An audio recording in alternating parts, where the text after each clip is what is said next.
A paz do Senhor Jesus, a todos os amados irmãos e irmãs, você que certamente estará nos assistindo via YouTube, que o Senhor possa abençoá-los ricamente.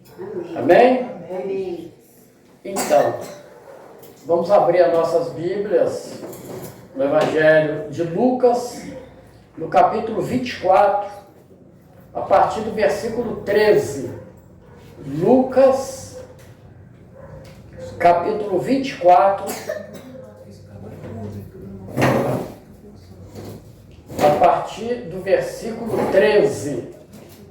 Louvado seja o nome do Senhor. Deus maravilhoso.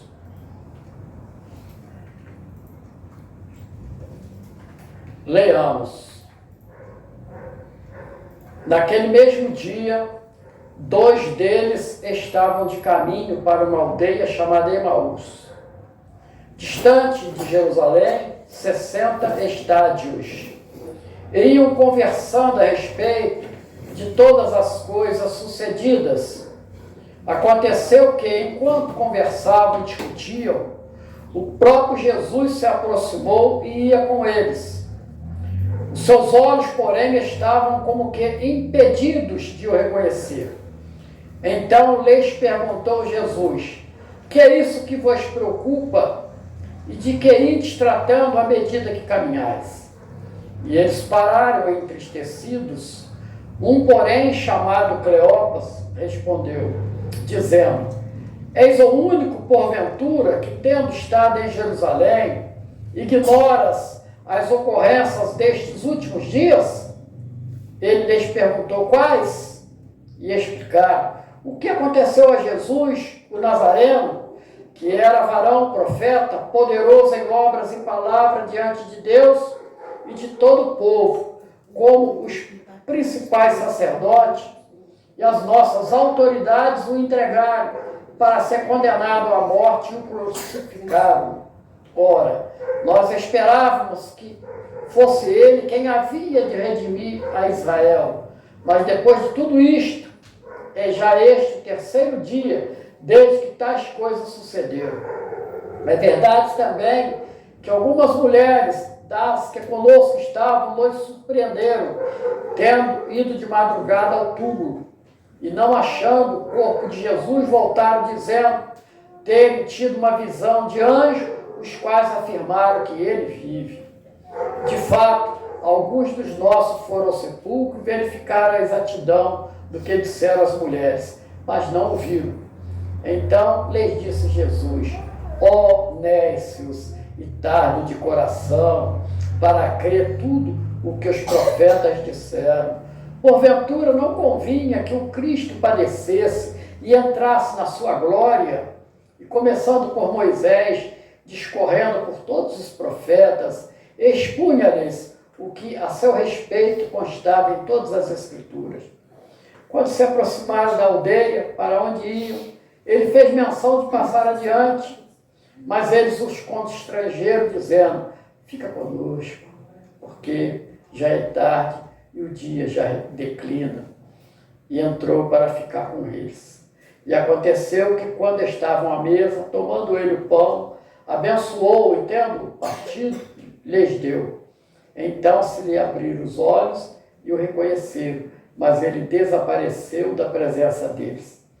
E disseram um ao outro: porventura não nos ardia o coração quando ele pelo caminho nos falava, quando nos expunha as Escrituras?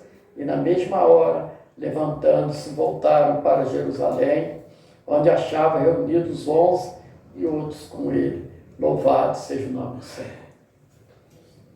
Vamos adorar o Senhor, orar pela oportunidade da leitura da sua palavra, quando nós dizemos: Deus maravilhoso, Pai eterno, nós te damos graças, Senhor, pela oportunidade de fazermos a leitura da tua palavra. Que em tudo o Senhor possa nos abençoar ricamente no entendimento desta mensagem nesta noite. Assim, Senhor, nos abençoe em nome precioso e poderoso do Senhor Jesus. Amém e amém. Graças a Deus. Louvado seja o nome do Senhor.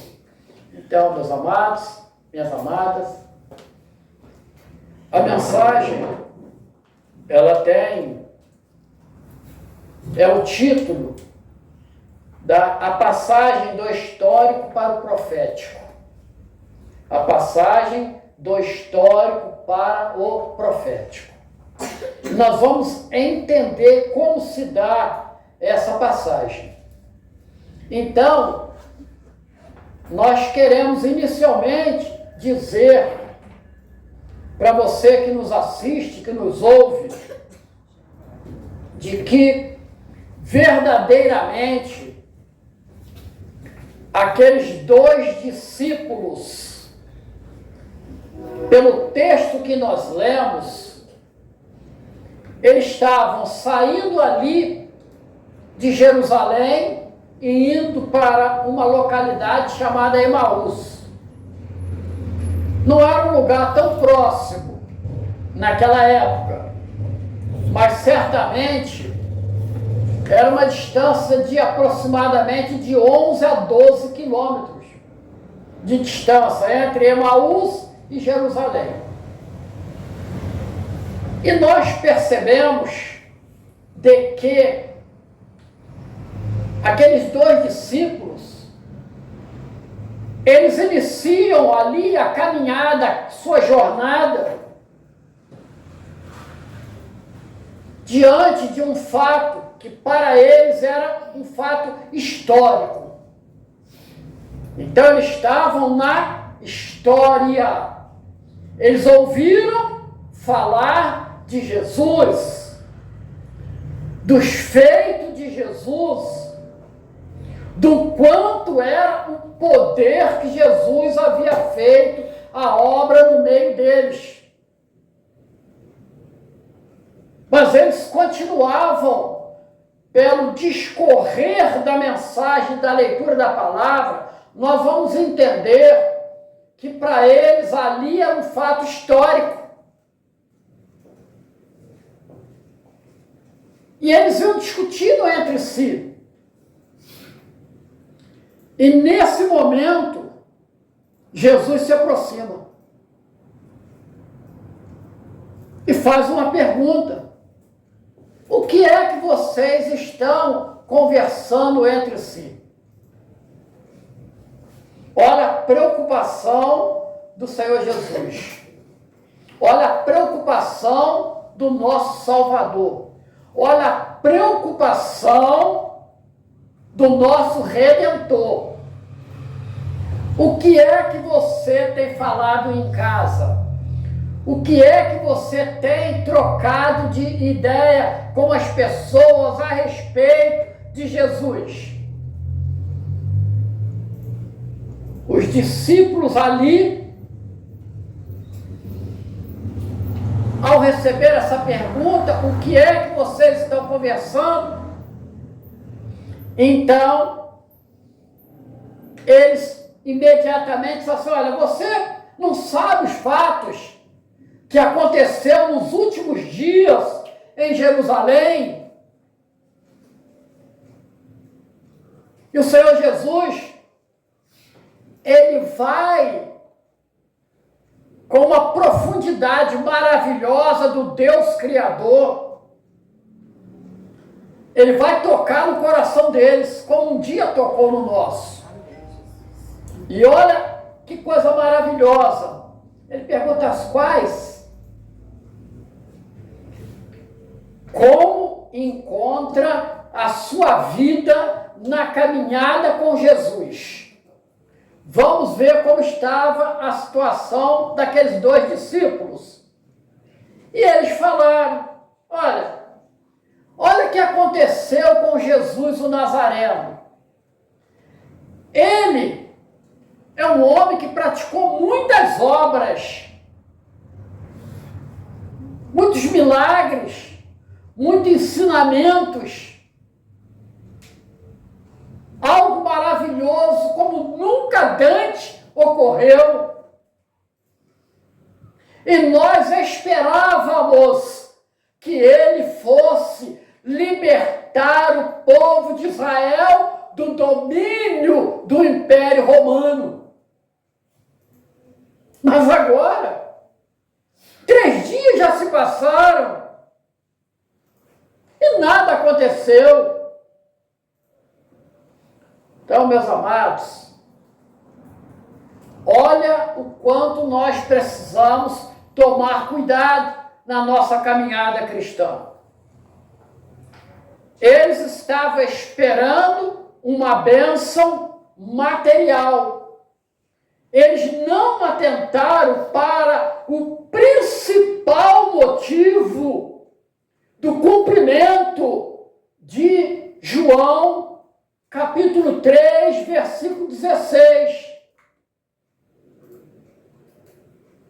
Porque Deus amou o mundo de tal maneira que deu o seu Filho unigênito para todo aquele que nele crê, não pereça, mas tenha vida eterna. Objeto maior da vida de Jesus. O trato com o Império Romano ocorreria muito tempo depois. E nós vamos observar que muitos séculos depois, o Império Romano cairia por si mesmo, minado. E, meus amados,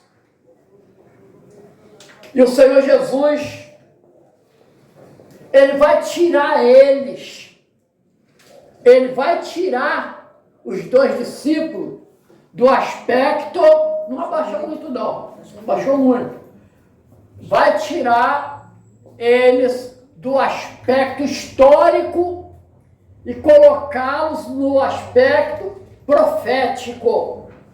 O que é isto? É tirar a mentalidade natural, a mentalidade do mundo para uma mente espiritual. E aí o Senhor Jesus, ele começa, ele vai questionar com eles. Ele vai dizer, olha, vocês são tardios de coração, porque eu sou o cumprimento daquilo que os profetas falaram, e era necessário que o Cristo viesse e padecesse em favor do pecador. E aí, ele começa a explicar com Moisés. Ele começa a partir a Escritura explicando, partindo de Moisés. E isso nos traz à memória qual foi o primeiro encontro de Moisés com o Senhor. Foi numa sarça ardente. Uma sarça, ela não se consumia. O fogo de Deus não consome aqueles que são seus. E aí ele pergunta, como é que é o seu nome? Ele diz, eu sou. E Jesus, por inúmeras vezes, se manifestou como eu sou. Eu sou o bom pastor. Eu sou a luz do mundo. Eu sou o pão que desceu do céu. Eu sou, conforme diz a Ágata ainda há pouco, na explanação dela, eu sou o caminho. Eu sou a verdade. Eu sou a vida.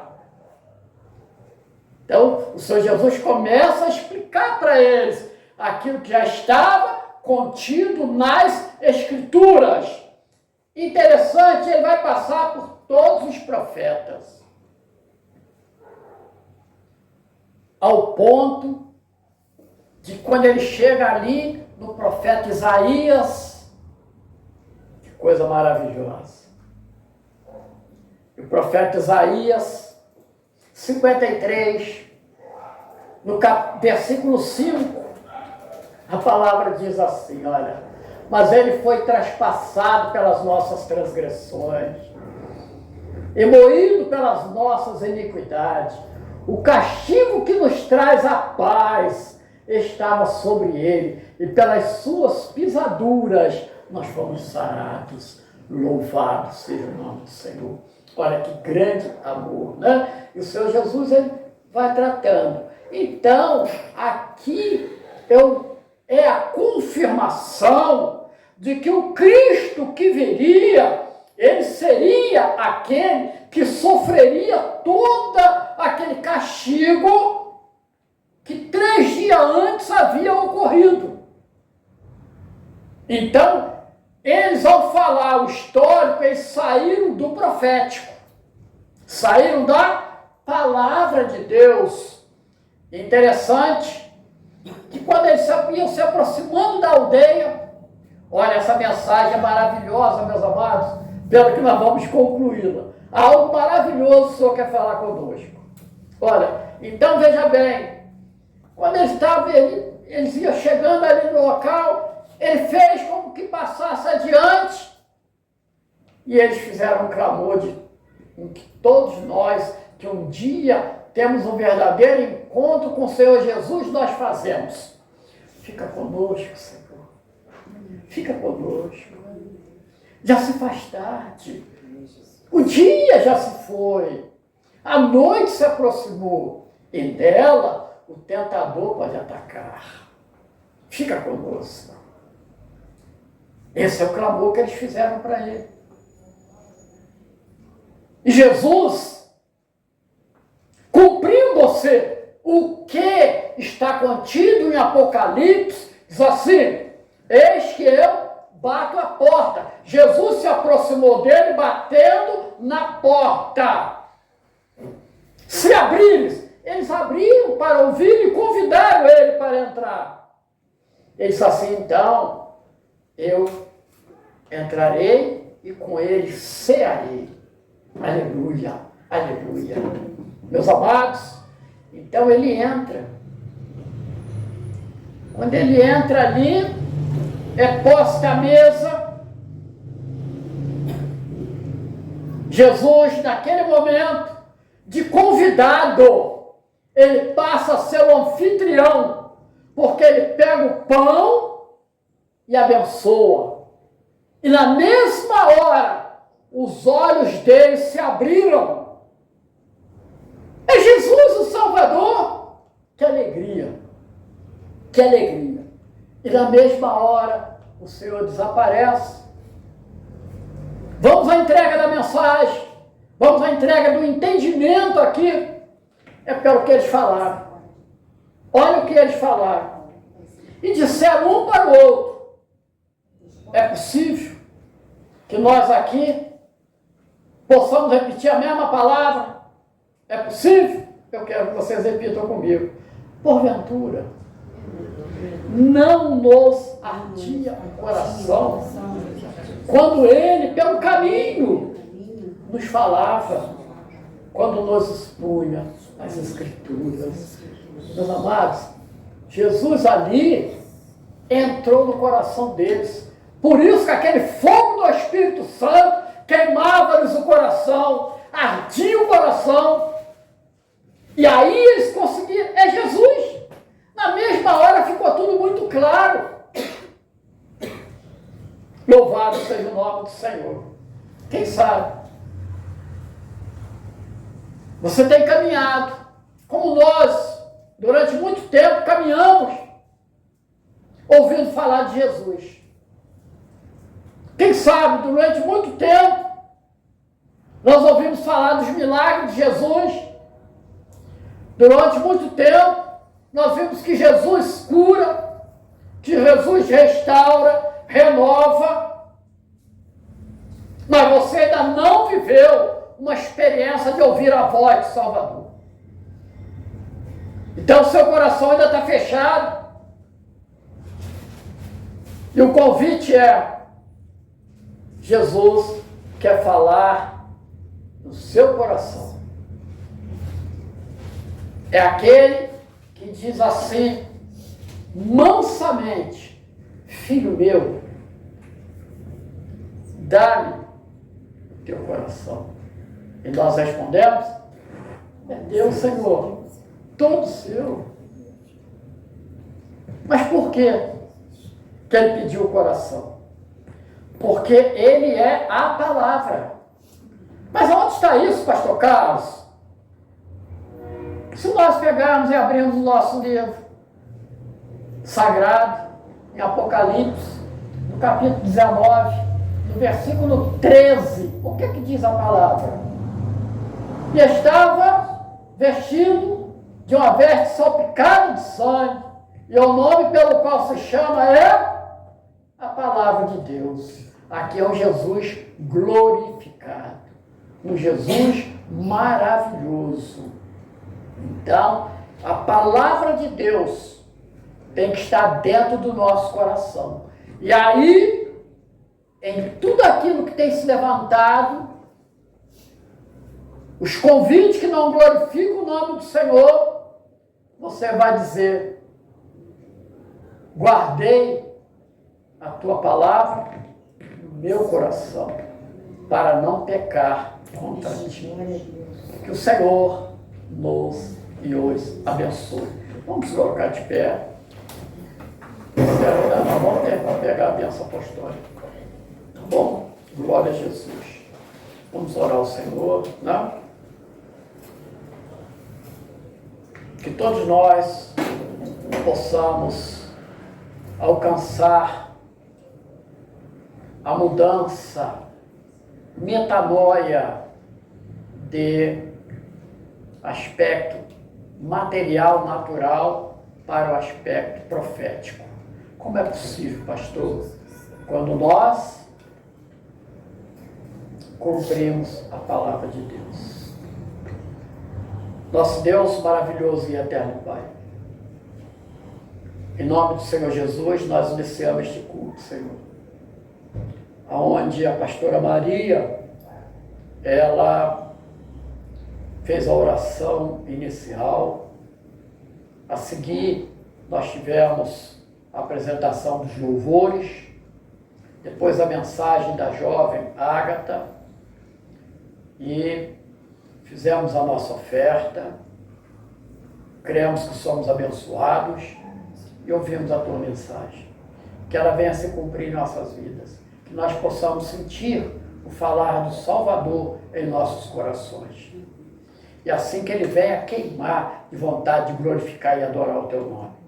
Nós assim, Senhor, apresentamos o nosso culto no teu altar de glória, no nome poderoso e precioso do Senhor Jesus. E em teu nome nós dizemos que a graça maravilhosa do Senhor Jesus, que o amor de Deus, insubstituível, as duas eternas consolações e comunhão do Espírito Santo repousam sobre a amada igreja, sobre todo o povo de Deus, sobre a face da terra, que aguarda o arrebatamento da igreja. E todos aqueles que creem, digam amém. Glória a Jesus.